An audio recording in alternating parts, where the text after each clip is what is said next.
All right. So, yeah, today's meeting is really a Wika meeting, and we need to meet on this one every week so that we can make progress. So today I was introducing the idea of the next phase of the Wika development, which now connects the different um, stakeholders.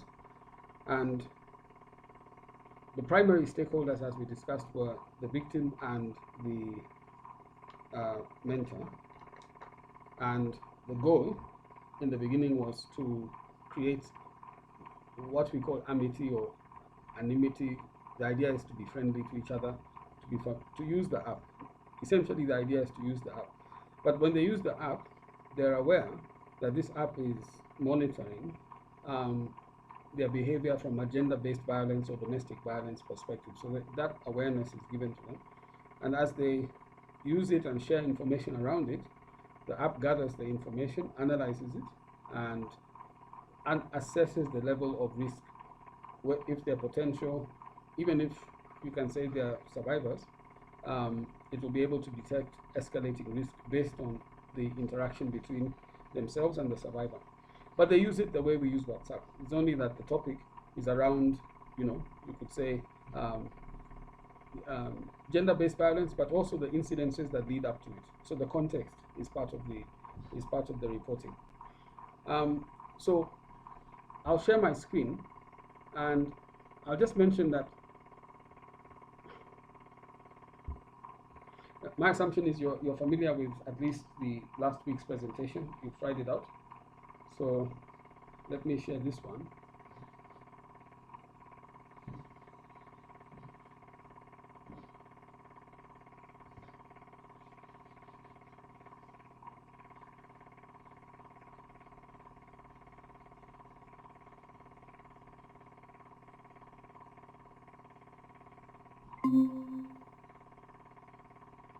Okay, so this is the app that I shared last week, and what I demonstrated was how you can become a mentor, how you can log in as a survivor or log in as a mentor. But now I want to demonstrate how to log in as a different category, which is we have 5 other categories that I've developed for.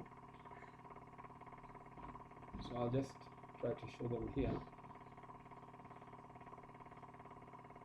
These ones. I've done the medical category, which looks at clinical findings. This is what they see. What they call PRC data. There's treatment needs, mental health indicators. So those are what is happening is Wika is like an agent, an AI agent that is crunching the data to produce a report, which could be a chart, it could be a heat map, but it produces data that shows, that's represented in a way that clinicians will know that they'll know the treatment needs, they'll know the mental health condition, they'll be able to extract clinical findings from the data it's producing. So that's what we're saying. So we have medical information. We also have legal information. So Wika goes through the information on the chart to extract information that is necessary for things like OB forms. Those OB forms need even your personal just details like ID number, name, first name, second name, things like that. Where do you live? That's extracted at the point of login. But the moment that you are actually filling in a P3 form or even an OB form, an OB record, the data that is necessary for it is extracted by Wika through analysis and shared with the stakeholder, which would be the law enforcers, let's say police at this point, near where you stay. Evidence that's required, let's say there's evidence required by police, that will be extracted, and then perpetrator information, the information of the person who is abusing. So Wika will have this intelligence based on the context of time and text through the exchange of information between the mentor and Wika as well. The victim is also sharing with Wika. So that information will be extracted and filled in the forms and shared with the legal officer, let's just say the law enforcement officer to begin with, and later the legal officer in a form that they required. Then we have the social worker. The social worker is again concerned with the whole thing. In fact, the social worker is kind of a central player, because they're concerned about safety assessments, they're concerned about action plans. Wika generates for them information that will feed safety assessments, things like action plans, referral history, and shelter needs. Now there could be more. This is only what I'm working with at the moment. There could be other information that's required by them, and the purpose of our workshops is to establish the full range and the exact nature of exactly what they need, and Wika will develop it or generate it for them. So that's the purpose of the workshop, but this gives us a starting point. Faith-based organizations, that was on the list. So I looked at it from the perspective of spiritual needs, community support, and healing journey. But it's not really that only. Maybe I should write here also counseling, because that comes under this. So the idea of mental health from a spiritual perspective or emotional perspective. And the last one is this one, financial needs. So here the stakeholder would be wanting financial eligibility issues to be answered. For example, is the person a minor, so they're not working? Are they financially vulnerable or insecure? They want to know their relief fund status. There's all these governmental or legal things around financial support that have to be answered. So Wika will have to mine that information ahead of time, some of it, so that they can apply for financial support on short notice. The idea is to empower the victim so that they're not at the mercy of the perpetrator. So these are the 5 stakeholders that I've put into the system, and there could be a 6th one. I'm just trying to think which one it was. I think it was the counselors, but the counselors could either be under the medical or the faith-based organizations. It could be under that. So I'm working with 4 survivors. These are just dummies, which I'm using to try out, and also 3 mentors I'm using. So let me start this week with going in as one of the stakeholders. I'll start with the medical, but that means I'll go in as Dr. Amara, like this. Here's the password.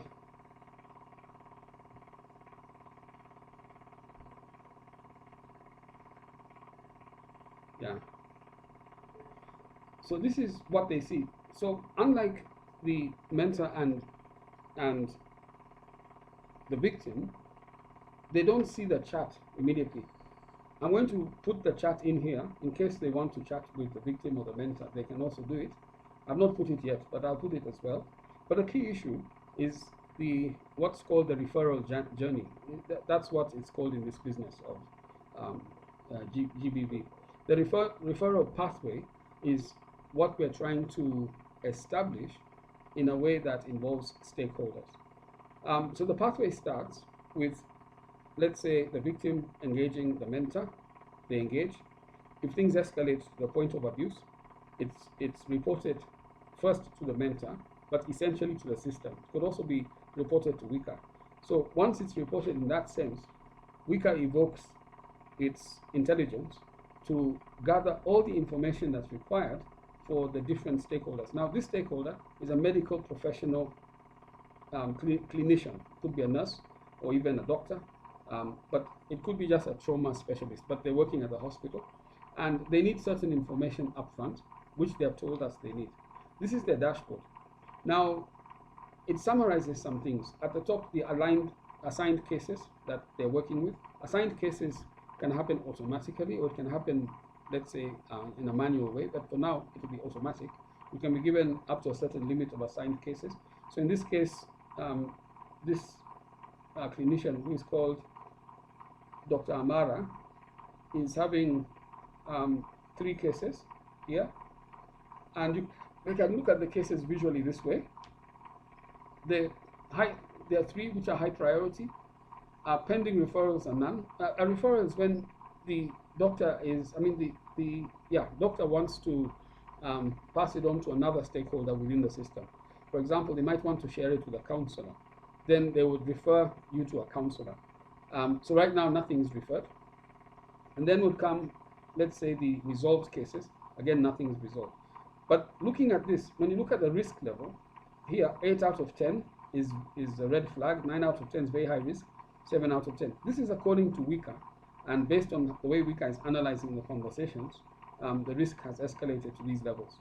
So you can argue that Dr. Amara should be on high alert for abuse, which may happen anytime and will be reported anytime. Then here you can see the details. For example, in this one, Hope Njeri, who is a mentor, says a young woman was assaulted by known perpetrator, requires immediate medical attention and legal documentation. That's a message that's come from Jerry, who is a mentor. Now, here, you can see there's the assessment here where you can say it's in progress or it's in high risk, but this is automated. The system will just tell you that the process has started and, the extent to which it is dangerous. If it's highly dangerous, this one you can see is urgent. So this is the most dangerous. It will indicate it here, almost like red flagging. So the latest insights, escalation risk, protection needed, and relocation support will be also indicated here. So this has been flagged so that now the medical practitioner knows that there is this activity that's being recommended coming from the mentor. If they want to see more details, they can click on the case details, and this opens up this window to show now in more detail what is being said about the survivor. So the mentor is actually Amina Wanjiku. So that was Njeri was the survivor who's sending the information in the beginning. They're using Swahili.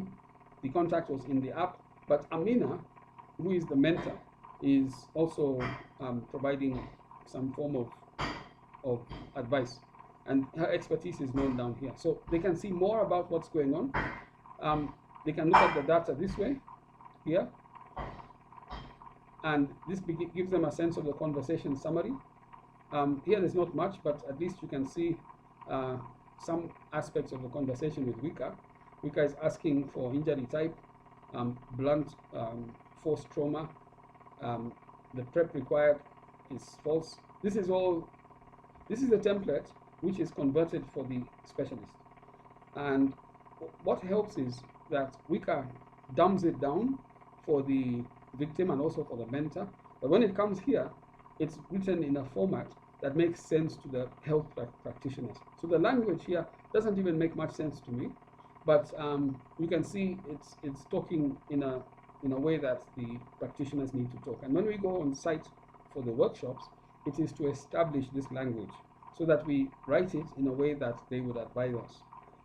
What we put here, I'm getting it online, this kind of template, but they will tell us what's missing, what we need to add, what we need to change, how we need to word it, so that now it is, you can say, localized for the ground game.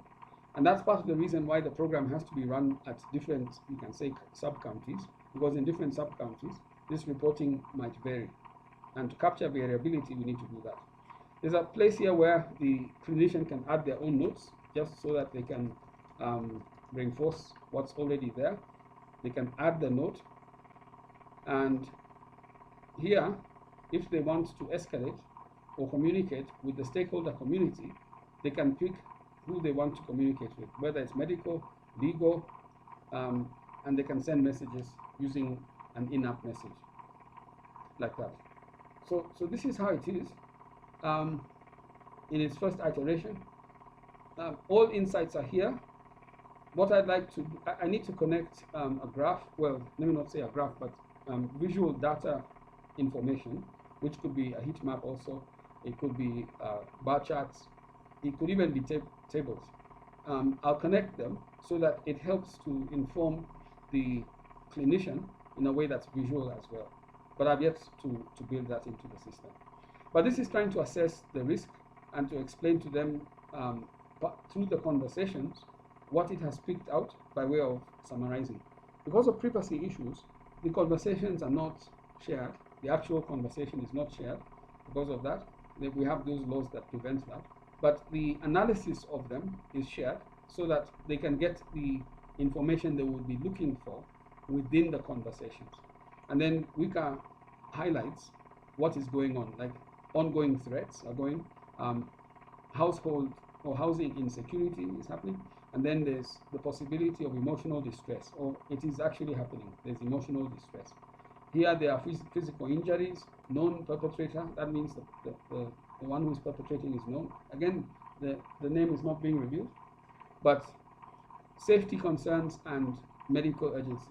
Anyway, for a nurse, this may be sufficient. They may not need to know names and all that. They can now act on it.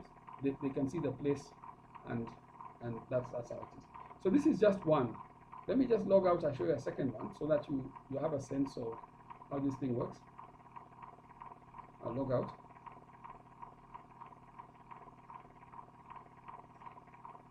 Yeah, so here's where I should have shown you that, but it's okay. I've logged out. I'll show you again. So I'll log in now here to,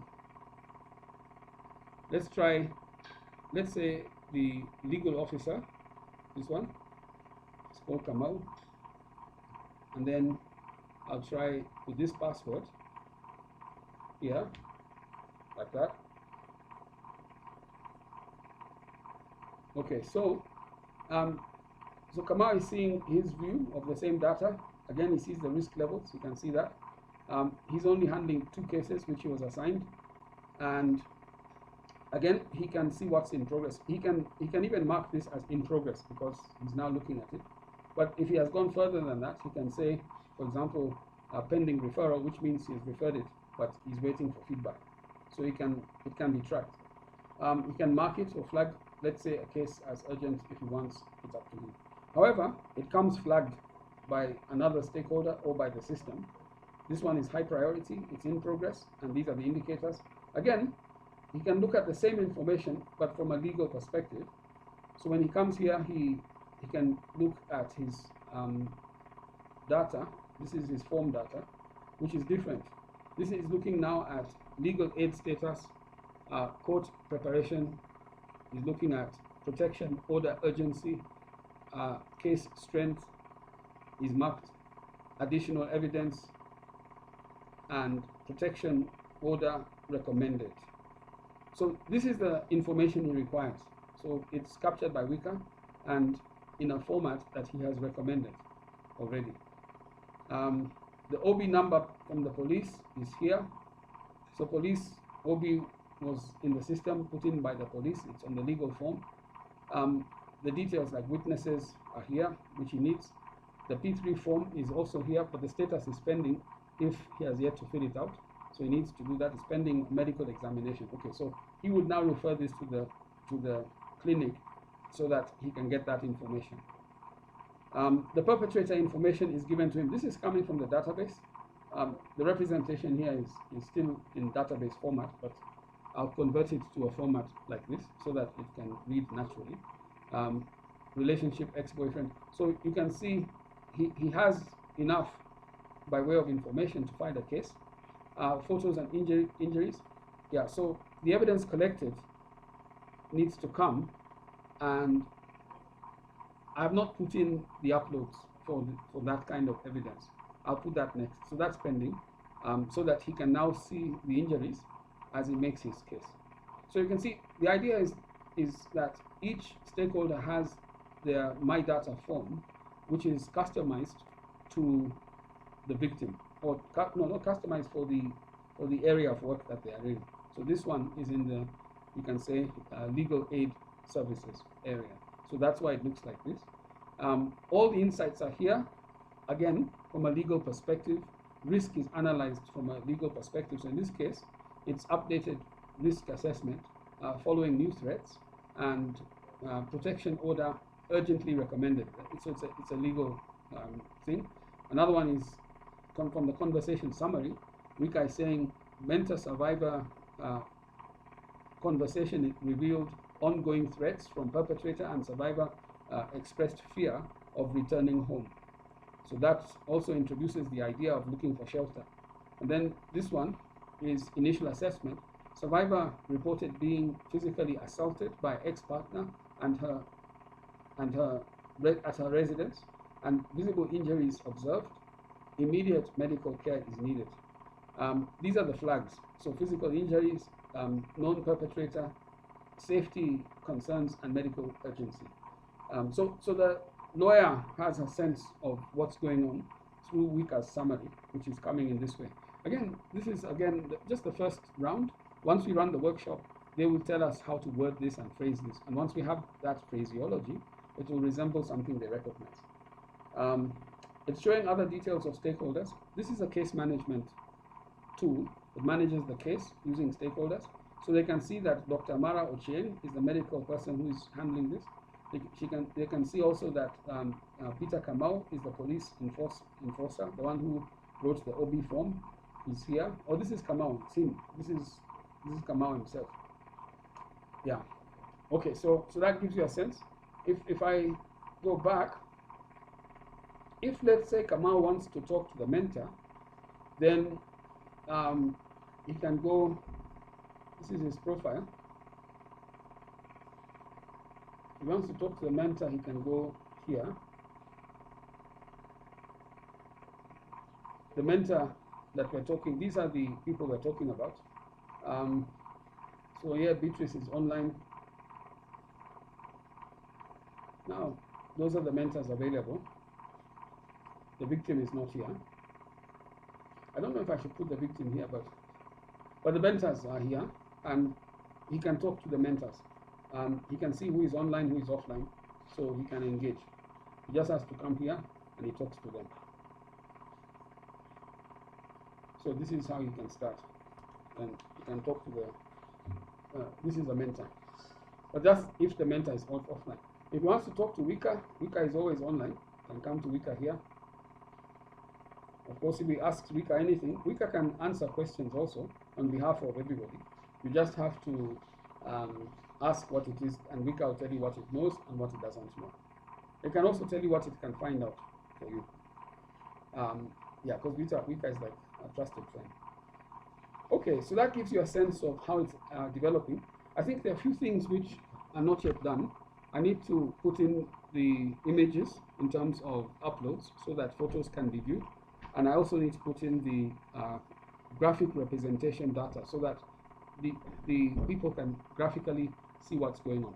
But I've just shown you the police. But what I've done, I've also done the social worker here. I'll share with you this so that you can check it out. The social worker is there with their form. The faith-based, faith-based stakeholder is there, and then the financial one is there. If there's any other, we can add them. It's only that, and then these are the different items that they can see, and their forms are critical, so they are there to help them with their work so that they can act on it immediately. All right, so that's roughly what I wanted to share, but you can tell me if you have questions. You can feel free, just ask anything, we can discuss. It's a work in progress. I'll tell you when we'll have the next meeting, which will have those corrections, and I'll also tell you the next level of development which I need to do. Any questions on this so far?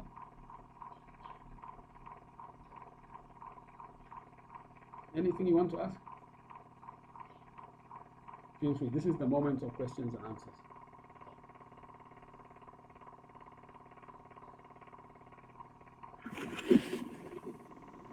Okay,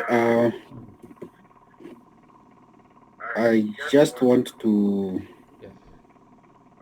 ask a few questions. Yes. Karibu. I think just before I do, Yes. it's good to see that you're coming down to the escalation risk assessment and the escalation risk evaluations. Yes. So when I'm looking at this, the interaction Yeah. between the stakeholders, Yes. First of all, how how from the event happening to the victim Yeah. to whatever information is collected by the stakeholders, how do we get there?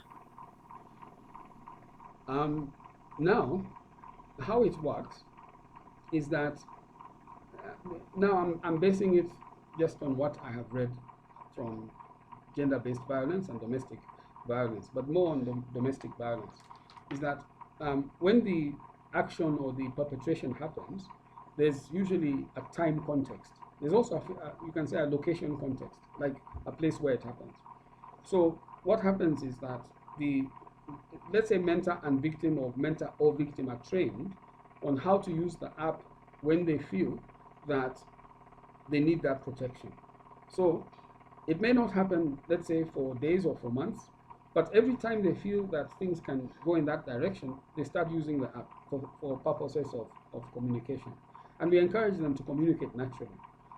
If they're communicating with Wika, Wika will be a little bit more pointed in getting information for them about where are you and what time is it and when did it start, and questions that are more pointed. But the mentor would use a human approach to ask those kind of questions based on their relationship.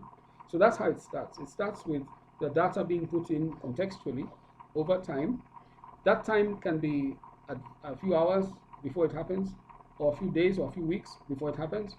The more the data, of course, the more accurate Wika's analysis. So the data is coming in a natural language form, and it comes from non-specialists or non-experts. The only expert here is Wika, in a way, but Wika is posing as a non-expert actor as this conversation is taking place. So it encourages engagement. The idea is to promote engagement using Wika during moments where the victim feels uncomfortable or that things can escalate. Now, the victim doesn't have to worry about what they are saying so much. We want them to forget about Wika, or even forget about the protection that is being given. Just concentrate on your situation. That's what we are saying.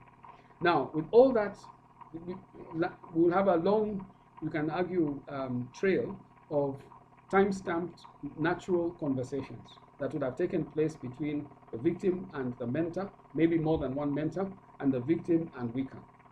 All that is now mined by the Wika, who is trained to mine it for our stakeholders.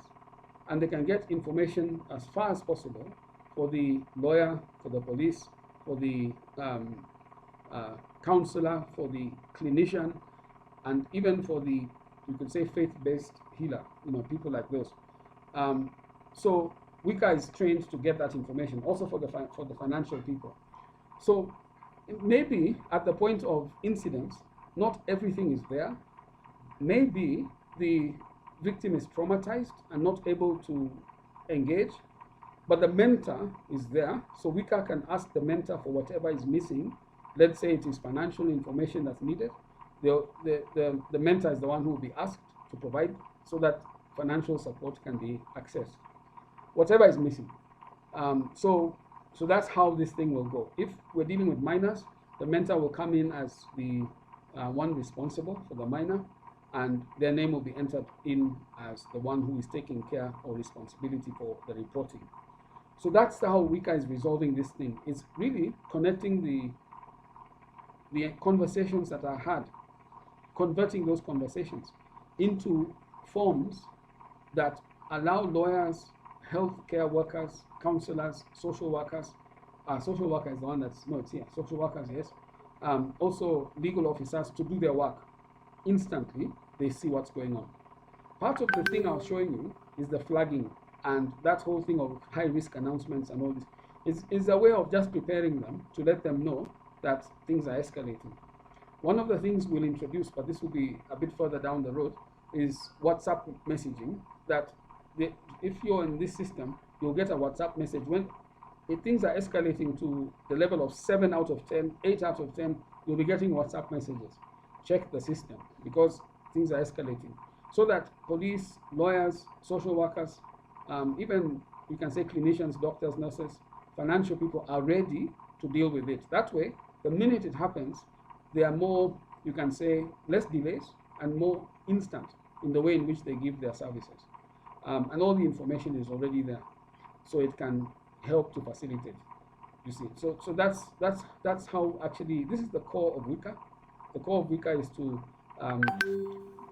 convert, create a safe channel for reporting, and then convert the reports into what we call information that's useful, and then ultimately convert it into knowledge that can be applied. That really is what Wika is doing. It's participating in converting all this into applied knowledge, which would now result in the protection of the victims. Okay, maybe I answered too much, but you can tell me if I didn't answer exactly what you needed.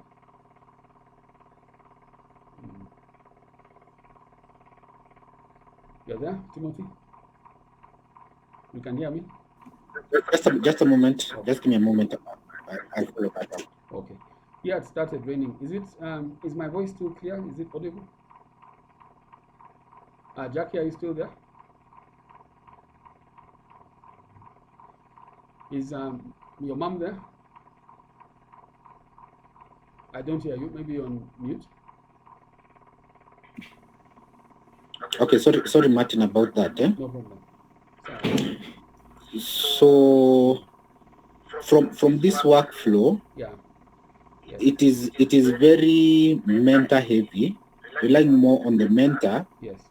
to give the information of what is happening with the victim. Yes, that one we also got from the literature that victims' low incidence of reporting is also attributed to the trauma. That victims are not, how do you say, they're not adept at reporting when they're in a state of trauma. But from the literature, it says the people surrounding the victim, like friends, family members, who urge them to report, are very ready to make the report. And they're saying the reported incidences of those kind of people reporting is higher than the number of victims who are reporting directly. The ones who report directly seem to be, you can say, trained on it. They're somehow mentally prepared for it. But those who are not mentally prepared for it, they don't report. But for those ones, there are people around them who do report.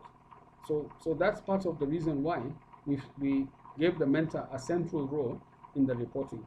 Not that the victim can't report. If the victim is capable of reporting, they can do everything themselves. But and they can even work with Wika themselves. But if we go by the literature, it seems we need to have someone who is a bit not traumatized to do the reporting. I don't know if it makes sense, okay. But that's maybe what I'm really saying is it's by design. We have done it that way. Yes, but then now that means you see the problem now becomes that it is now third-party reporting, not first-person reports. Yeah, you could say. But you could argue, we could make the case that the third party is passing information, like let's say it's photos. Even those photos are not being passed by the mentor, they're being passed from the first party. So when the first party uploads a photo, it's going directly to the stakeholder. When the first party, and then this is how the reporting is happening. The conversation is taking place with them and the mentor. All that Wika is doing is data mining. So it data mines that conversation to get what it requires. Like let's say you require statements that were exchanged, which were hostile. That information is captured. If it's just in the worst case scenario, if it's a femicide, but someone has had conversation that said, I will kill you, and then it turns out that person is killed. But if there's conversation that way, that is mined. So it is not reporting per se, it is having a conversation, and then Wika is mining it to report it. That's what's going on. But you have accepted to have your conversation to be mined by Wika this way. There's consent that is given. So you're right, it is not first party, but it's also not necessarily third party because of the Wika role, the role that Wika is playing.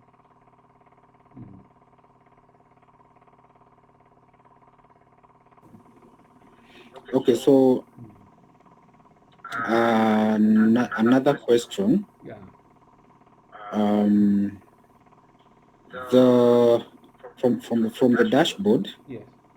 there's what the police are doing, there's what the medical practitioners are doing, there's what the lawyers are getting. Yes. I think it assumes that for each and every case, Yeah.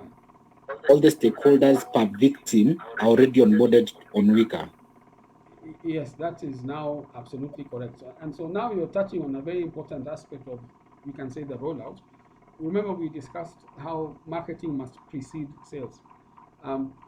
What needs to happen is for the marketing to create what we call awareness through sensitization. It is almost an education first strategy. So the marketing is going to an area, let's just say it is a neighborhood. It goes to that neighborhood, and let's say that we have some intelligence that this neighborhood has high incidences of domestic violence. So it goes to that neighborhood and now recruits all the stakeholders it can get on the ground. It could be a police station, maybe two.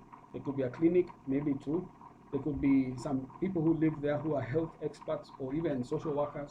We recruit everyone in that neighborhood who we need as stakeholders because they're nearby, proximity is there. Once we have recruited them, then through the social workers, we identify what they know about the households where domestic violence is taking place. So for us, we're not so interested in the names of people, and we're not interested in the nature of we're not interested in their demographics personally, but we need to get that into the system, which is with the social worker, and then we also train the social worker on the system. So we put them in, and we now train them on how to do it. Now it is the social worker, not even us, who go and talk to the mentor through identifying the mentor. They see that this one looks like a good mentor. So they go to that one. It could be a mother, an auntie, a friend, identify all of those and register them into the system. And it is those mentors who actually put the victim into the system. So it's a multi-level kind of stakeholder activation. It's not, we're not putting the mentor in, we're not putting the victim in. It is happening at a level of trust. Once we get our team is trusted by the social worker is already trusted by the mentor is already trusted by the victim, that multi-level system is evoked. All we do is support it. We monitor it, we track it, we support it. If we see there's a break or there's some slowdown in activity, like now this mentor has not put in their victim, we can evoke the system to remind them to put in the victim, things like that. The idea is to get the engagement to happen. If we notice conversations are happening or not happening, we can still query that. We have to have strategies on those things. So the idea is to get engagement. So once we know this is a neighborhood that is having high incidences of domestic violence, we expect high engagement. If we see it, then we monitor how things escalate. When things reach that fever pitch, flagging and all this, there should be activity. Wika is going to start triggering and sending WhatsApp messages to all stakeholders to be on standby. Stakeholders in some cases may also ask questions. So that is part of engagement. Wika is there. Wika will answer their questions and even tell them how they can talk to people within this referral pathway.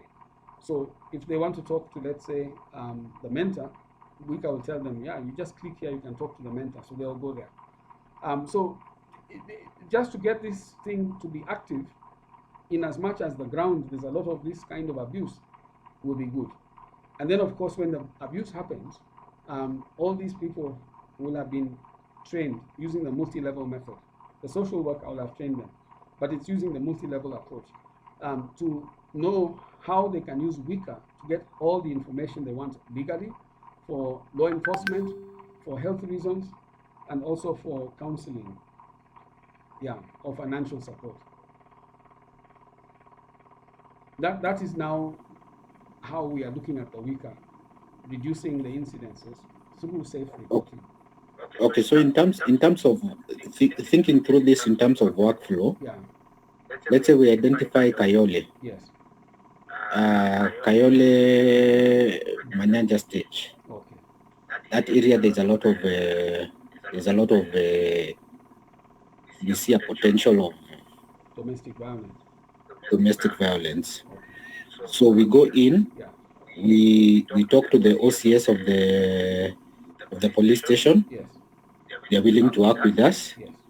we talk to the social worker, Yes. they're not willing to work with us. They're not. Yes, assuming. Yes. Yes. I'm just doing a scenario. Yes. Yes. So the social worker is not willing to work with us. Yes. There are five health clinics around there. Yes. Only one is willing to work with us. Well, at least one is So there. Yeah. then you get somebody who is a victim, Yes. because now we don't have the social worker. Yes. They go, an incident happens to them. They talk to the social worker. The social worker takes them to a clinic Yes.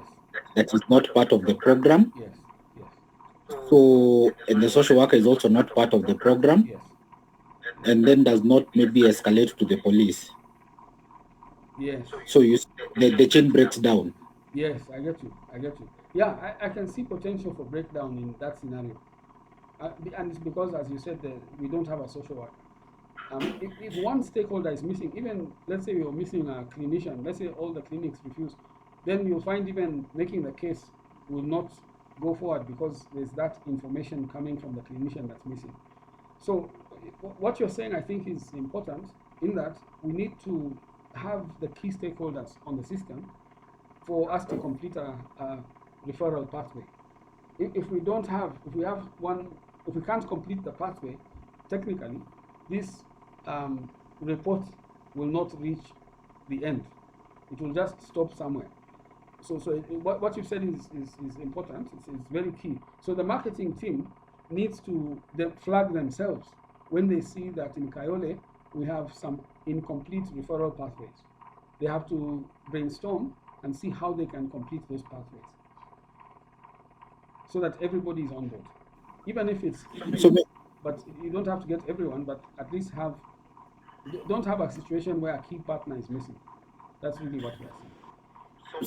So maybe for me, I think that then makes it makes that workflow very fragile. Yeah.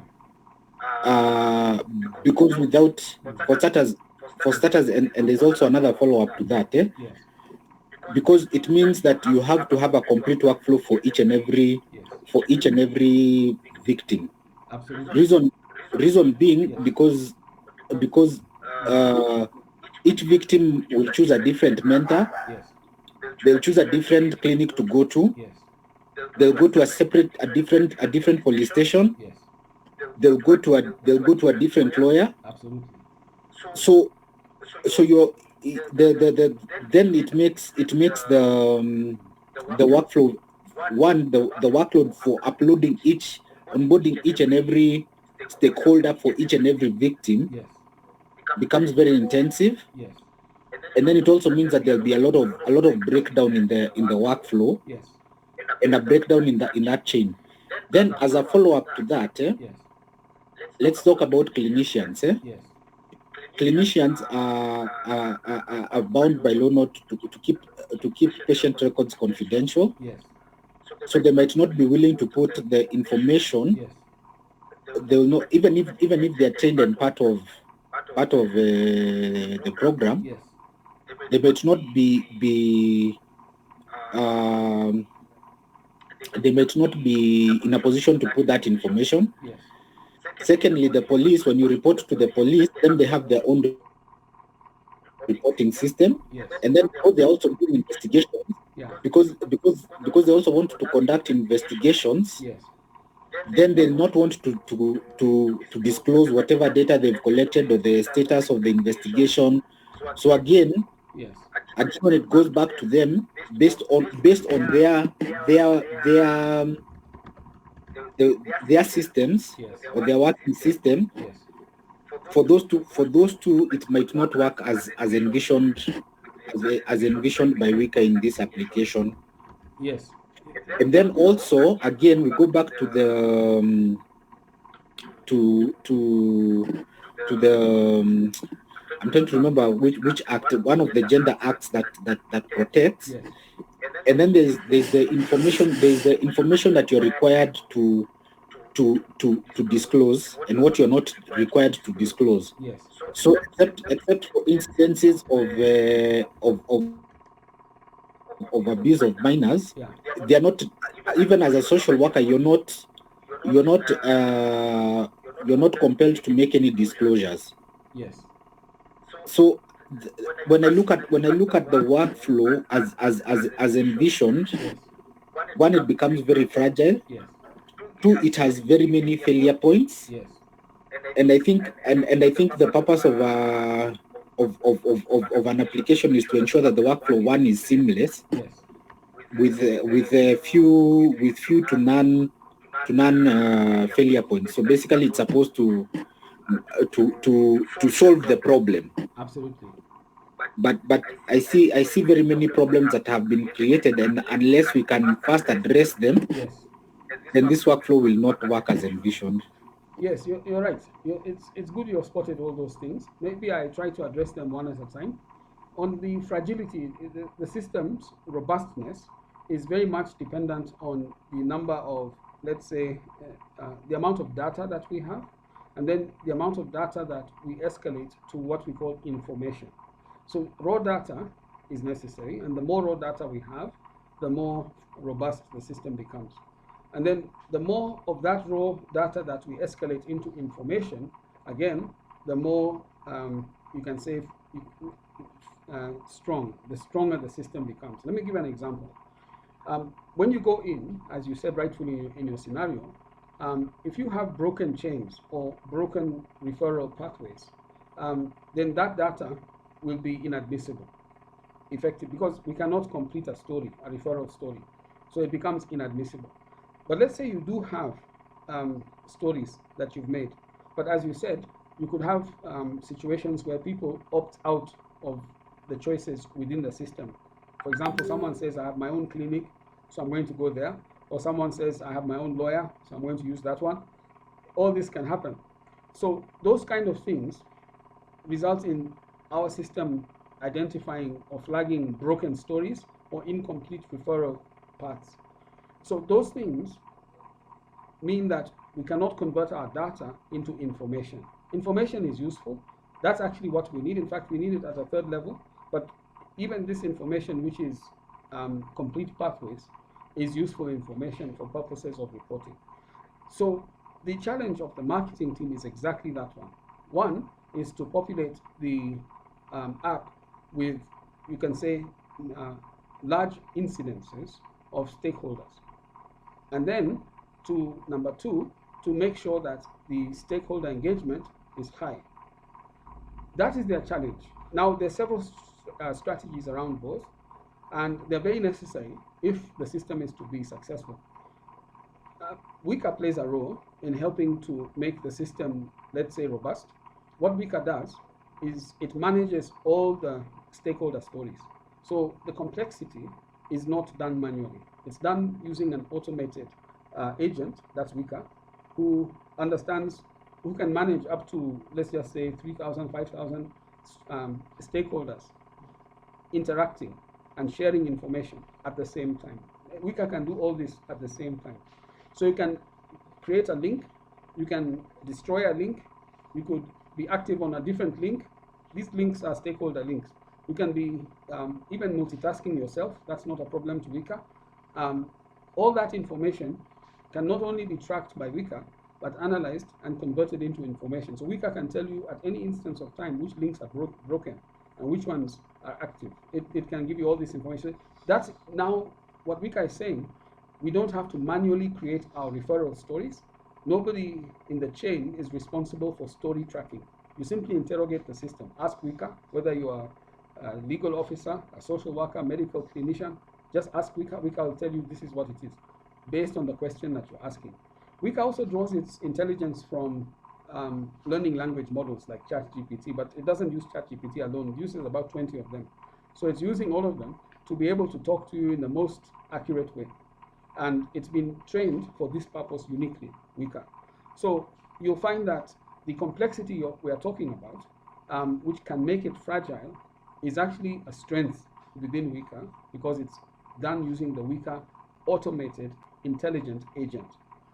Then the last issue you had mentioned, which is to do with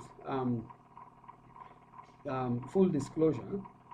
In a free country like ours, people don't have to, they're not compelled to tell you anything. They can tell you nothing, or they can tell you what they want to tell you. They can even lie to you. So there is a sense in which things must be checked. Now, Wika is the first line of defense. Wika will fact check you. So if you say something, Wika just checks it checks online, it checks using other LLMs, and also just Google search. It will check. But there are fact checking services within, you can say, Kenya, that Wika will check with. So that in case you're lying to Wika, Wika can correct or know that that was a lie, doesn't match what they're finding online. So that's one. Wika can also fact check you on the system. For example, if you're in a neighborhood and this neighborhood is active, and you could argue that your mentors are 3, 4, they all know each other. If you say a lie to Wika, Wika can fact check you against the other mentors, what they have said about the same subject. And in that way, we'll be able to know where the lie must be, because the truth is the one that is having traction, whereas the lie is only you who has said that. But Wika will be able to, it's being trained to recognize these kind of, you can say, differences in exchanges within the system itself. So Wika is privy to conversations in a neighborhood, so they can also know about you from the neighborhood, and based on what the neighborhood says, they can also come up with conclusions, and has been trained on how to make those conclusions. So Wika is contributing to making the system robust.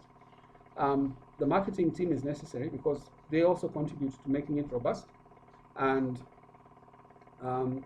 yes, so there are ways in which we can actually co-opt people to come. I'll give you an example of a marketing story, a scenario which will make police and social workers and even nurses on board in Kenya. If you go to a clinic, which you have seen, a hospital, and you go to the, you can say, managers of that hospital, and you check the law of Kenya also. The law of Kenya is saying that all hospital records and processes must be digitized. Then you find out as much as you can about how the hospital is run, the owners, the jurisdiction under which it's operating. Maybe it's under the Aga Khan group of hotels or hospitals. If digitization is strongly emphasized by the hierarchy, and you go to this neighborhood clinic and they're not digitized, then that becomes your starting point. Based on what they know they must do because of their principles, based on the law of Kenya, they need to digitize their services. So using Wika is a digitization exercise. The whole training around using Wika is a digitization exercise in gender-based violence reduction. So it becomes a very strong, compelling way of talking to management. Once you talk to management in Kenya, then all the workers there, all these, whether they like it or not, will now, because of the job security, will now accept to be trained under Wika. So it's a strategy. We can do the same with police, because also the police force is being digitized, but not using this method we're using. So gender-based violence digitization, we can get it from the top. So these are strategies for marketing. Marketing needs to be aggressive, so that, and also inventive, so that they're not stopped on their tracks. They should be able to get every police within an area, every clinician within an area, every, you could say, social worker, same financial organization. They should be able to get all of them using strategies like the one I've described. So it requires our creativity. It's very much like AI. AI falls apart completely if it has no data. So AI must be seductive, it must be persuasive, it must be intelligent in order to get the data in the first place. Well, once the data is given to it in sufficient volumes, once it has big data, now AI becomes what it is. So Wika is the same. Without data, it's nothing. With data, it's everything. And then we escalate the data to information and finally to knowledge, which we can sell. Yeah, I hope it makes sense. That's just to answer your questions in a way, that the shortest way I can. So I can see the sense in the approach, but I don't know if you see the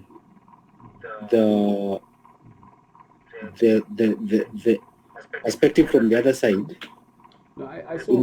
I could see what you are saying is correct. It's 100% correct. In the sense that the issue is not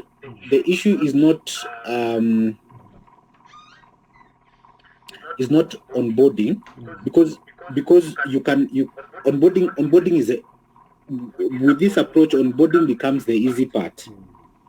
the hard part becomes getting the users to use and the application in the way it is intended without breaking the chains.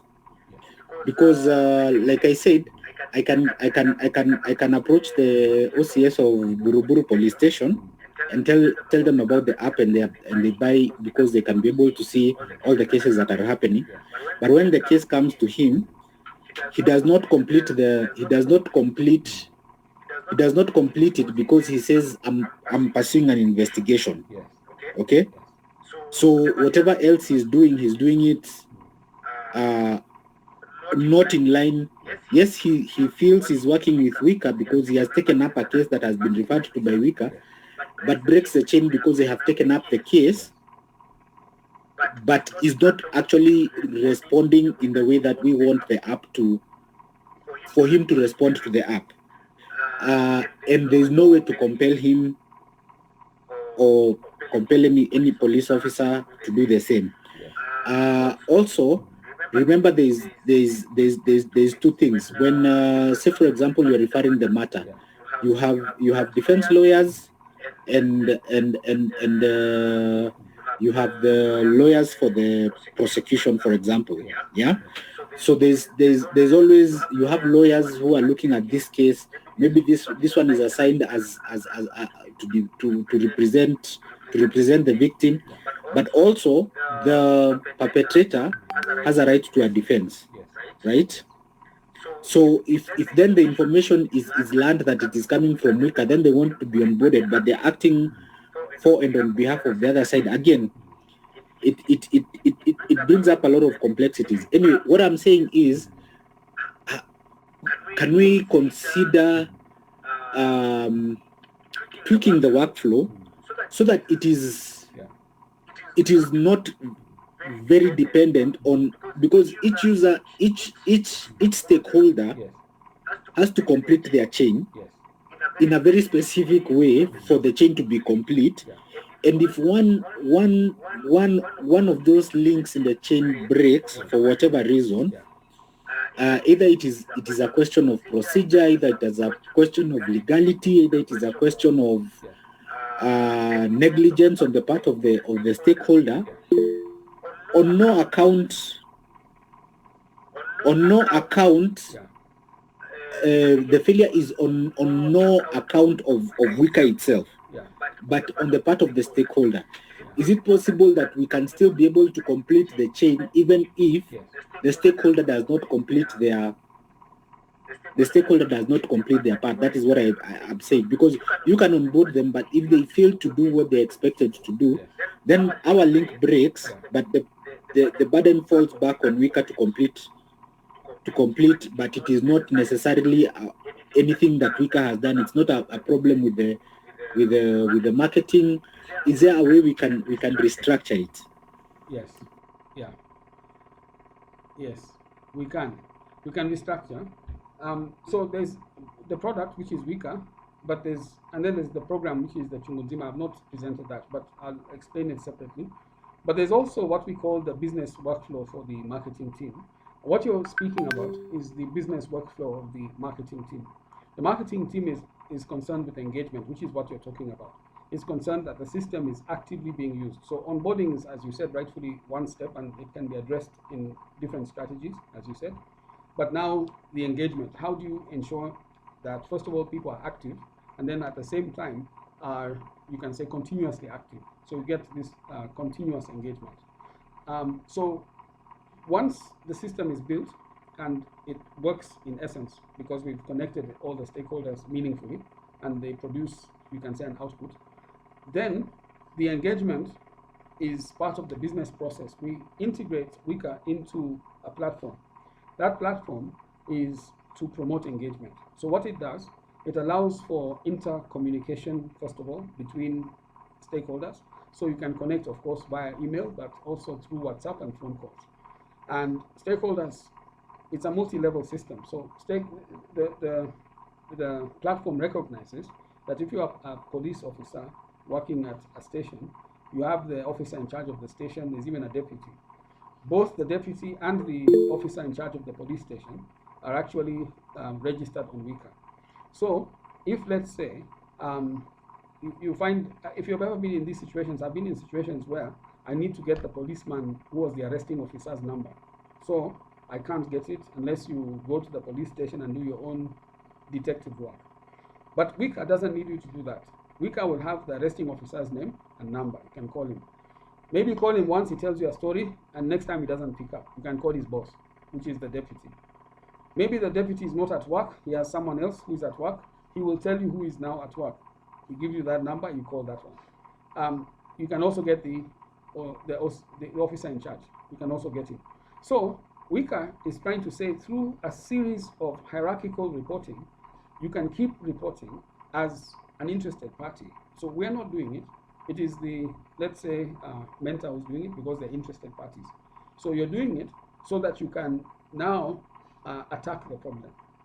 Now, the language you use and the method you use to persuade the officer in charge to talk to the officer who was arresting to act is up to you. It will vary. Some will be very strong at making them do that. But the thing that Wika has done to help the community is to provide access to this stakeholder community, who we have, using our means, put them into the system. You can never miss them. All these recordings or these phone calls are recorded. So again, if there's any abuse or misuse or anything, it's recorded. So Wika can be a means of self-regulation. That's all part of the system. Where things need to be written because of legal reasons, you can write emails through Wika. Just by writing a text, you can convert to an email very quickly. That's not yet in what I'm presenting. It's going to come on the other side of Wika, which is connected to the integrated platform. So you can have legal communications that can be entered as evidence into the law within the heat of all this that is going on. This can be happening even in the wee hours of the morning, but Wika is working 24 hours. So you have access to all these tools. You can be not at home, you can be even in another, you may have traveled, you could be in another county, but you're able to actively use Wika to protect the victim from where you are. So we are not doing it. It is being done through the empowerment of the stakeholders, and the ones who are primary are the most empowered. So they can do all these things. Now the victim can also do it themselves, but in the event that the victim is traumatized or scared, or you can say confused, then the mentor can come in. And the mentor may be biased. The mentors have biases that they feel that this is my person, so I'm going to do what I can. That's okay. Just inform everyone, let all parties come to the table, the perpetrator will reveal themselves, and then it can be a discussion. If the perpetrator is in the correct and not in the wrong, it's fine. But if they're in the wrong and it's come out, now it is known. And it is at the level of being reported, not at the level of just being known, at the level of being reported. It can even go to court. It can escalate very quickly because it's at that point. So Wika is facilitating that with all the information that's necessary. So it converts data into information and information into knowledge. When I say knowledge, I mean the conversion, creating an OB form or even creating filing a case. So you create a case which can go to court to get an injunction or maybe to arrest somebody. Creating that sort of document, Wika facilitates that. So it allows you now to be proactive within the system in a very short and simplified way. Even if it's after midnight and you are half asleep, you can do much of these things which otherwise you could not do. That's how we are helping. So onboarding, yes. Marketing is very necessary. It's all about communication and making sure that there's an active stakeholder base. That's marketing's job. But there are tools for that, and it's not what you're seeing here. Those engagement tools are part of the platform integration. When we integrate it, you'll see. I'll demonstrate because you're in the marketing department. Once we finish this exercise, I'll shift my focus to the integration of the platform so that you can see how you can have Zoom meetings like this. You can make phone calls, WhatsApp messages, emails, using that system. And the same system connects to the analytics. The analytics is connected to Wika. Wika is constantly analyzing. So that also allows you to get and ask Wika questions that an ordinary human may not be able to understand or even answer. So those things are coming. I'd call it the business side through the platform integration, and the data side through the analytics. Once this is complete, we'll complete this exercise of the Wika app by next week. I hope I've answered some of those questions. Some of them I've forgotten, but you can ask them again.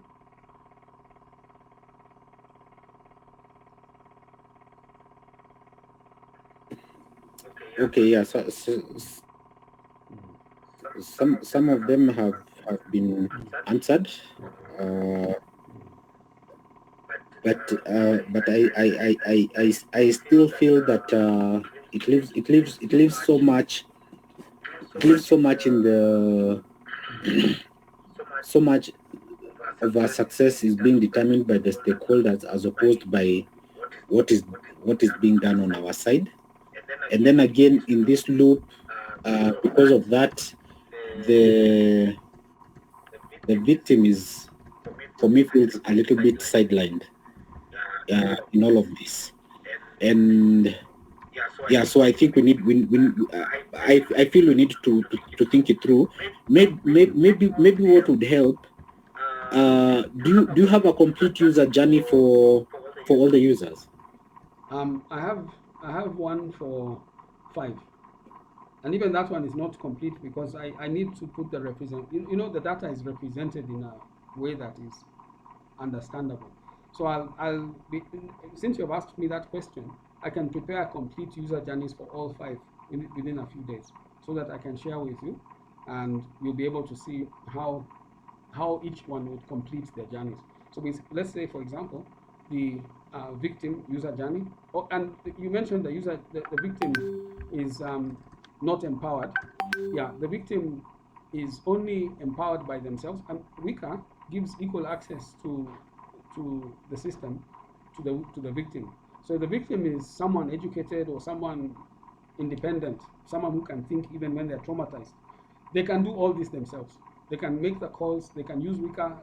So if you're that kind of victim, then you can really be strong, because Wika gives you all the information you need to get everything that you want, and you get it almost in real time. But we're assuming that the worst case scenario in my presentation is a victim who might be a minor, for example, who feels not only traumatized but confused and is not well educated enough on their rights. So they may not be able to believe they can use Wika this way, you see? So that's the kind of victim I'm presenting. But if the victim can do it, they'll do it. If you can't, no problem. The mentor is someone who can do it. The mentor is educated, empowered by Wika, and they will now be the ones doing it. But on your question on the user journeys, definitely. I think in a few days' time, I will be able, definitely by the next presentation, I'll present to you all the user journeys. But I'll make a point of prioritizing. So I send them to you earlier. When we meet, we can now discuss. You can have thought them through what works, what doesn't work, so that we can rework it. So and also Jackie is asking about flexibility. Yeah, this is not an MVP. This is an MVPT. MVPT means minimum viable prototype. That's actually what we're doing. The MVP will come out of this. So we're at the earlier stage. This is even only the second presentation. So what we are doing is putting out something boldly, and then we're iterating. We're using an iterative design approach, and it's based on what we call action research. Action research means that we develop based on feedback. So the feedback that, let's say, Timothy is giving me right now is informing the next iteration. You see, I'm going to come back with an improved version of this. It's going to answer within the context of the app itself what Timothy is saying. And if it doesn't, he'll say it again. Maybe he'll say what's not working. I'll come back again, and I will have iteratively tried to make it work. So it is being improved iteratively even now as we are speaking. The minute you have a team, like marketing team, they will also have ideas, and those ideas will help to improve. The moment we do the workshop, just because we are bringing stakeholders together in the first workshop, they'll inform us. And when they inform us, we'll iteratively rework this thing. So this is not a fixed thing. This is constantly changing. As you can see, this second iteration has differences from the first one, and we keep going. There's some other things which Timothy had told me about the conversations that Wika was having with him, and he felt there were weaknesses there. So I've taken those, I've made a note of them, I've started the development of that. So we're going to see an improvement of Wika just through the feedback that Timothy is giving. But I'm also confident the team that you will put together will give us more feedback. And once we go to the tests, even the pilots, even if we're not working with very many people, again, more feedback, it will improve it even more. For what we're taking to be an improvement is matching the ground game, not anything else. The closer we are to the ground game, the more improved Wika is.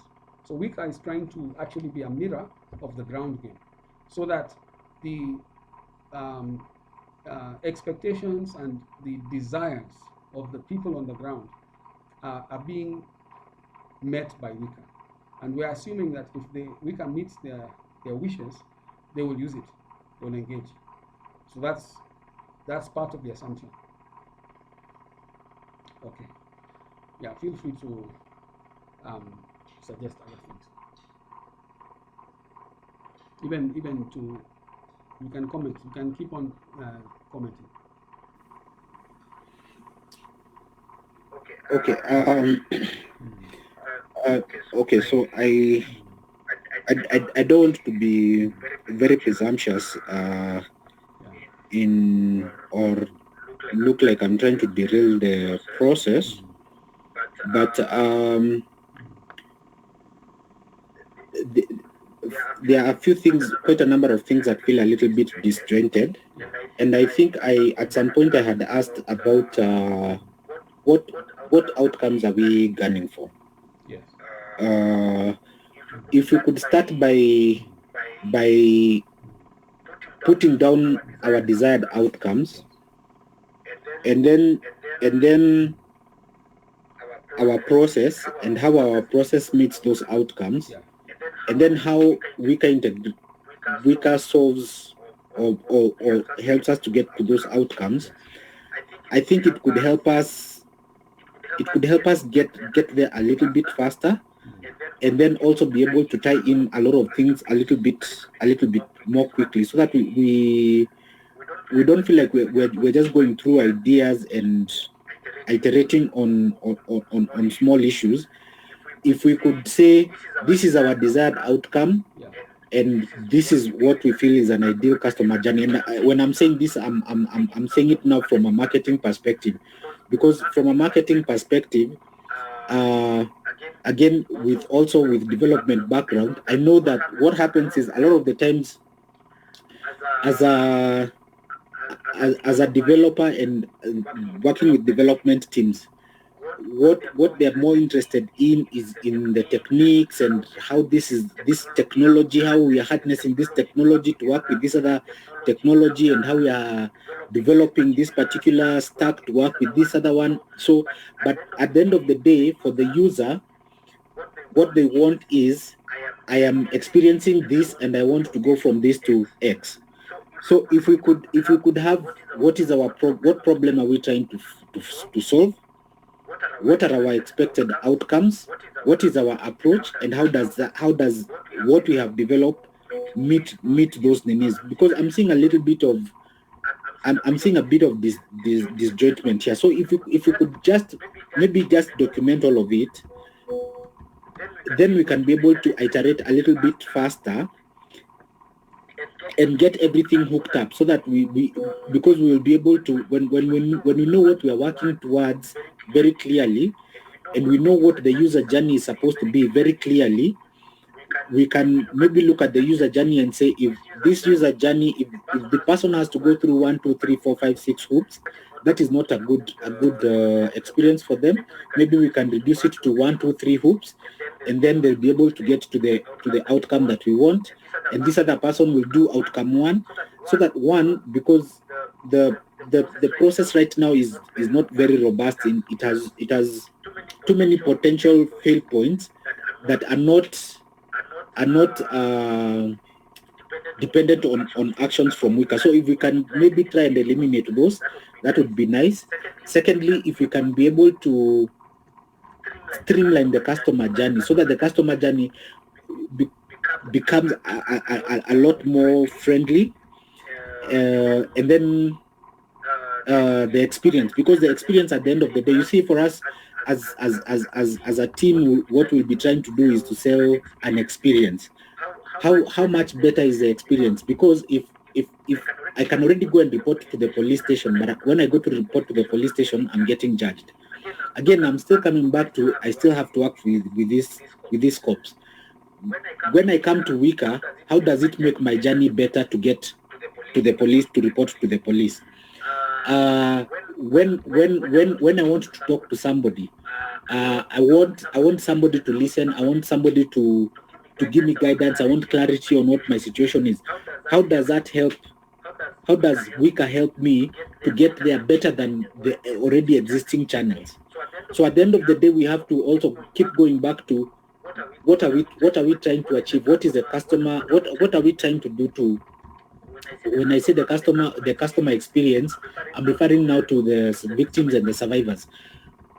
What are we trying to do for the customer? What are we trying to make them feel? What solution are we selling the victim? Because as much as we are interested in the stakeholders are more of a business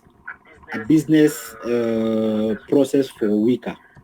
But at the end of the day, we can only sell data because victims are giving us data. Victims will only give us data if we are solving a problem for them, if we are making it better and easier for them to get to an unexpected outcome.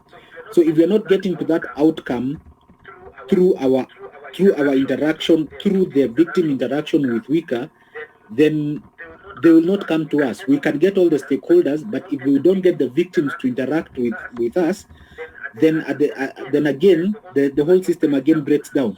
So if we can make this a little bit more victim centric, in the sense that when this person comes in, they know, one, they're going to get some support, they're going to get somebody to listen to them, they're going to get some clarity on their situation, and maybe even get a solution. And even if not a solution, they're going to be empowered in terms of, what is it I'm doing, what is it I'm going through, where is it I'm headed, what is my next step, am I the only one who is going through this, what are the other people who are going through this doing? So that kind of a thing. That's what I think, Martin. Yeah. Yes, yes, I totally get you. And I think what I'll do tonight, I'll share with you our marketing plan so that you can see a lot of the questions you're asking are actually answered in the marketing plan. But I'll send it to you so that you have that. All that I presented relates to the marketing today. Even what I presented last week relates to marketing, but this one, the stakeholder connectiveness, is a marketing issue. So today's presentation was about stakeholders. That means about marketing. Last week's was about, you can say, the user, the primary users. The primary user is the victims, but also primary are the mentors. So we treat those two as primary users. So that was last week. But this week has been about marketing and what our marketing team is concerned with, and they're concerned with the stakeholders. So let me answer some of the questions because they're actually very important. For example, what is the main user story? The main user story is this. I want to use Wika to report the potential for, you can say, domestic violence so that I can benefit from not being abused. That is the main user story. That one is of our primary user, the victim. The incidences or the numbers of potential victims are way greater than, let's say, actual victims and survivors. The potential victims are greater. So that one I've told you, that user story is the user story for the potential victims.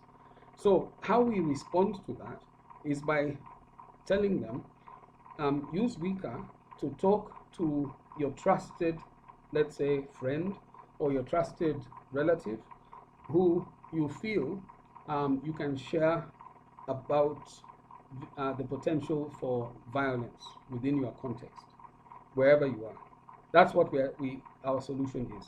And we are saying to them, simply talk to them about it using Wika. Don't use WhatsApp because that's an alternative. You had mentioned the alternatives. Don't use, you can use in-person communication, but if you need to really talk to them using technology, use the Wika technology. And it's very easy to use, and we make it simple. Just go in and talk to them about it. Now, when we are saying talk to them, we're not really telling them how the backend works. I'm telling you how the backend works, but we're not telling them how the backend works. We're simply saying use it. And we encourage them to use Wika, the chatbot.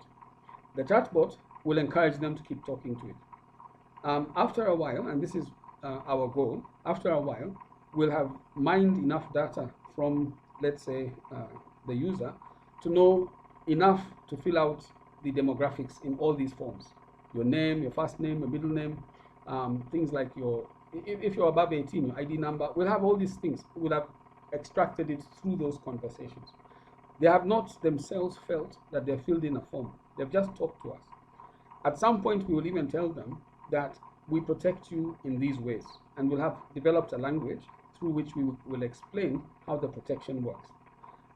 So that's why we tell them, just keep using us whenever you want to talk about this thing and talk to your friend.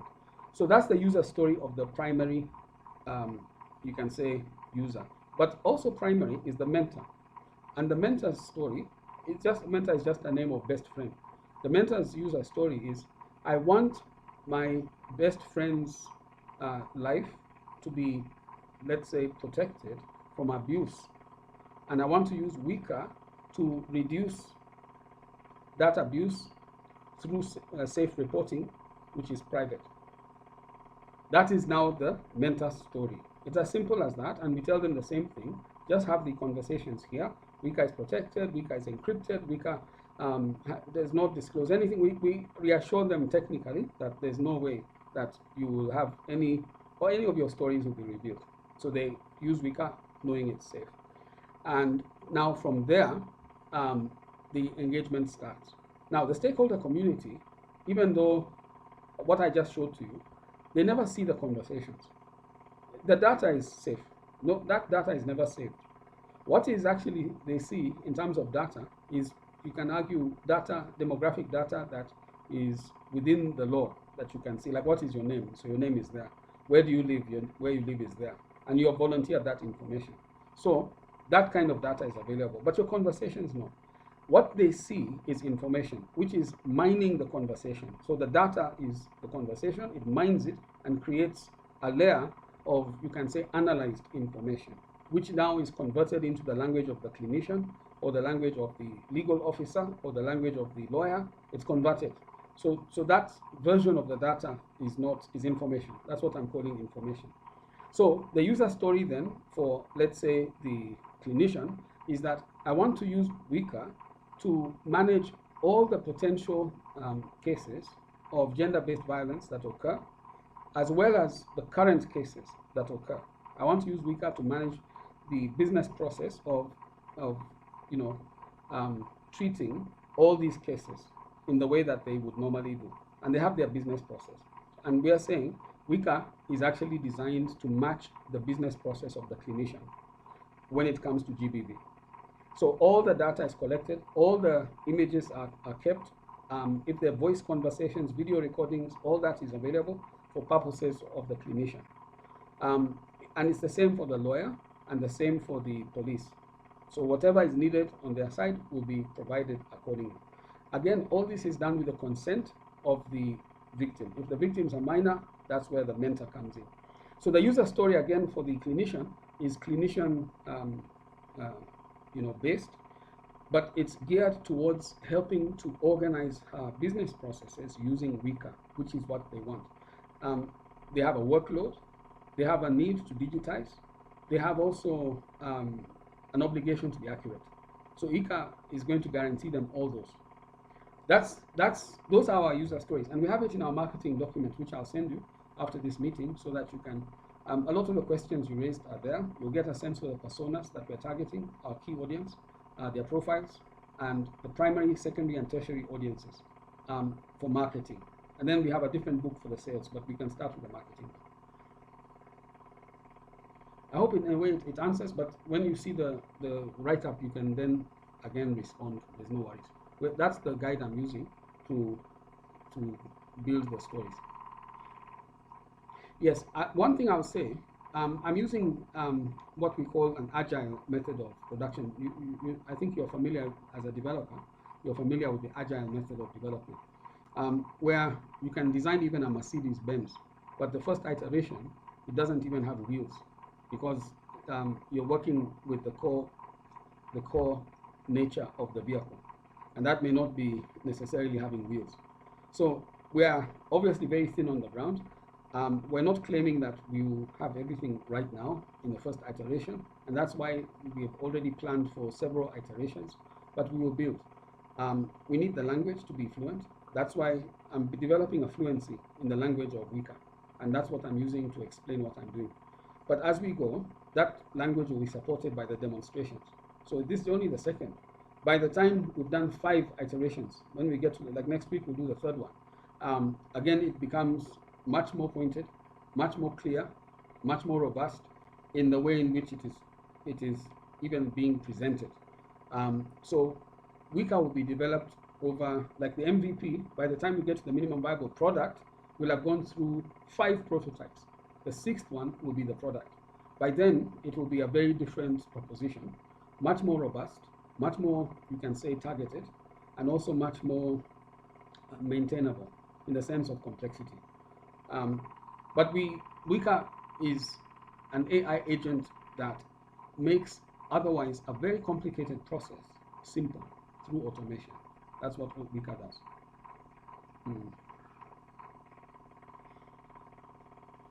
So feel free. We're still in the discussion. I hope. Yeah, Jackie says she's following. Her mom is not following. Go ahead, Timothy. Just feel free. Okay, so from going back to from a marketing perspective, I would say if you were to think about maybe the application for say the police,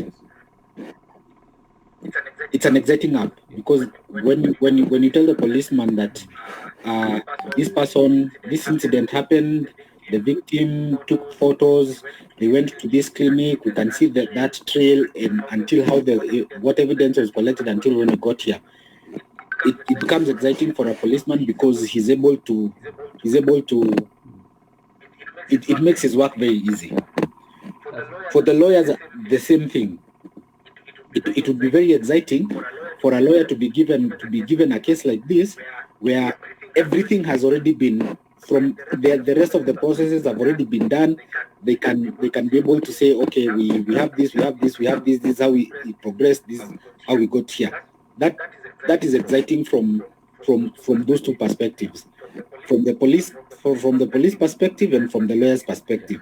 When it comes to maybe the clinician is, for them, as far as the interaction with Wika and the way I see it, it's just another tool, because whether the victim was there or not there, a victim would have come, I would have taken the information, I'd have recorded it somewhere and passed it on to the police, and that is it, right? So for them, it doesn't make a big difference. Now, you see, now the same way there's something exciting for the lawyers, the same way there's something exciting for the police, is what I'm now trying to say. We need to have that exciting thing for the survivors, that will now then, so that when I come and tell them, you know what, don't be interacting with your mentors out there. Come interact on this application. Yeah. What is going to be different for them? That is now the question. That is now the question that we should be trying to answer, even as we go through the iterations. How do we make it so exciting for the victims? How do we make it so useful for the victims that it makes more sense to not work with the alternative and work with Wika? So even as we go on, that is where our focus should be. And again, like you said, probably it may be answered in the marketing documentation, it may be answered in the customer journey, but as it is and as it is presented, I don't feel that is coming out for me. Yeah. Yeah. Well, I would agree with you on one thing, that, the making the Wika so compelling to victims that they would want to use it, or even potential victims that they would want to use it. That part is, you know, that part is not there. Wika is very, very compelling to someone who is either a survivor or someone who sees themselves being, is almost a victim. Like, your level of risk is like 9 out of 10. It, this this language we're talking would appeal to someone who sees the threat is imminent, or to someone who has gone through it and they have suffered and they could not. The alternative was not working. So if you've had those experiences, the alternative was not working, then Wika will seem seamless. Whereas if your threat is imminent and you're kind of like scared because you don't know what to do, then Wika becomes a way out. It gives you a means of what to do through conversation, through reporting, and all that. But for potential victims who have, as you say, the threat may not be so imminent, and they have no experience of this kind of thing. Um, yeah, I can't see right now as we talk what would make a potential victim, simply because of their demographic, come and use Wika. I can't see it right now. So that requires a bit of thought. So I agree with you on that. And this other one, which you raised, that the, let's say, clinicians, I see them using Wika in this way. Clinicians, especially in the trauma or ICU wards, those ones are constantly in a state of emergency, and they seem to be not only overloaded but very stressed. So anything that can reduce their workload would actually be helpful to them. Wika is one of those tools that can reduce their workload around GBV, because if, let's say, a GBV victim comes, um, it can even be a place of onboarding Wika victims. You just tell them, hey, do you have a phone? Yes, go here, on board, as they're dealing with other things. So we have a user-friendly onboarding, let them on board. So if they're on board, now they'll be asked some questions. Now, if they have to take photos using their phone, the nurse can just tell them, yes, now this Wika, when you're here, click this button, go to the bathroom, take those photos, come back. Such things are part of the workflow, but it's all written, and the nurses are trained to tell you that. So it helps to reduce the incidences. If someone doesn't even have a smartphone, then the hospital can provide that, because they're onboarding using that smartphone, and Wika is part of their digitalization process. So it will help them not only to reduce their workload, but to curate the information. Because if they have victims in a place where this is happening all the time, so they have, I don't know, maybe in one night they have 10 victims, and you want to curate all that information without mixing it up, make sure everything goes to the right place. Well, Wika is a very good place to curate it, and everything will go to the right place, to the right stakeholders.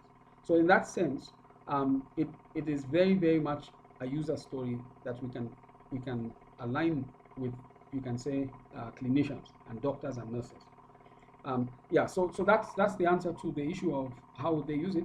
But I must say that for potential victims, who are the majority from the literature, it says that those ones are the majority. Um, I still cannot tell you how to make Wika compelling to them. We might have to brainstorm that, and then we can implement the outcomes of that brainstorming. Mm. Yeah. Yeah, feel free. If you have other things to add, feel free. We're discussing, and then we'll meet again. If we're saying we'll meet again, we can say next Thursday. This Thursday, I apologize because I had that workshop which I was taking. I have a workshop which I do on Thursdays. I have it next Thursday, but if we meet at this time, I'll be out of that workshop. So I'll be available on Thursday. Yeah. So what do we say? We do it now, move it back to Thursday? Or is Friday still better for people? What do you think, Timothy, on your side?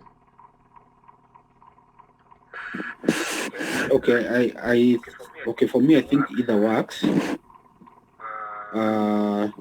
But I don't know if Jackie is online, but I think that maybe before before we go forward, we need to go backward and first finalize on the issue of the engagement, the terms of engagement, because I was hoping we'd have done the document by today, but we've not been able to do it. But for me, I'm flexible. Okay. Okay, so Jackie, maybe you can tell us about the document. Where have we reached on that, and what can we do? Because Timothy is raising the issue of, let's say, the contract. He needs to be in a contract.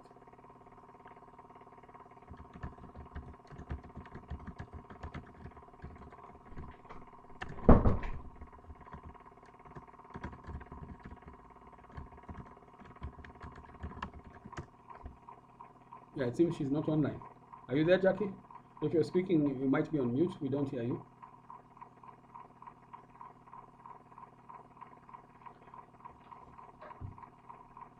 Yeah, she might be offline. Maybe we discuss it then on WhatsApp, and she can tell us where she has reached on it.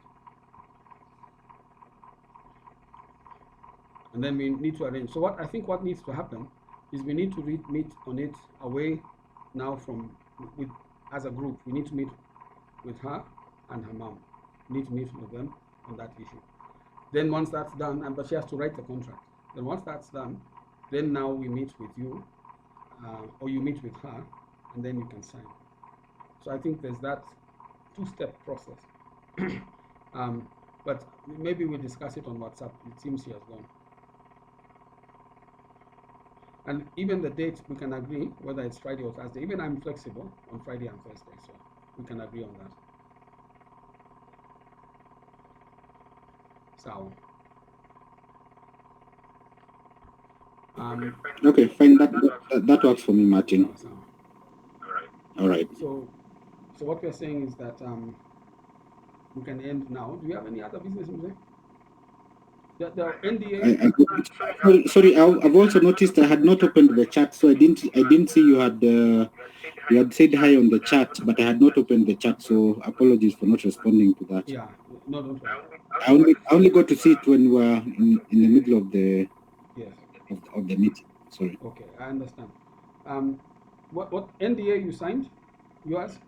Yes, we did. And you also signed the other. There were two NDAs. There was the one coming from us and the one coming from you. Both were signed. Yes, we signed both. Yeah. Okay. Yes. So it's only the contract that's left on. Yeah. Okay. Let's try. If we can do it before next meeting, then that's great. So agreed. Thank you. Okay, boss.